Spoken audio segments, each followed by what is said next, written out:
వార్త నడుస్తుంది.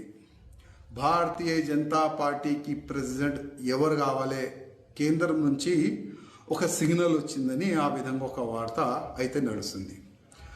నా అభిప్రాయం వ్యక్తిగతంగా ఏంటంటే, భారతీయ జనతా పార్టీ ప్రెసిడెంట్ ఏ విధంగా ఎన్నుకోవాలంటే, బూత్ కార్యకర్త నుంచి సీనియర్ అధికారుల వరకు, సీనియర్ అధికారుల నుంచి పార్టీ యాక్టివ్ మెంబర్ వరకు అందరు కూడా ఓట్ వేసిన తర్వాతనే Bharatiya Janata party Telangana president declare అయితే చాలా బాగుంటుందని నేను వ్యక్తిగతంగా అనుకుంటున్నాను.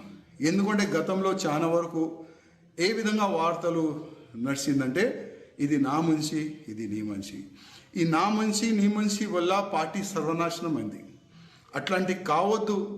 తెలంగాణలో భారతీయ జనతా పార్టీ ప్రభుత్వం రావాలంటే భారతీయ జనతా పార్టీ బూత్ కార్యకర్త మంచి ప్రెసిడెంట్ కావాలని నేను వ్యక్తిగతంగా అనుకుంటున్నాను. ఎందుకంటే చాలా వరకు కింద స్థాయి కార్యకర్తల మధ్యలో మేము ఉంటాం.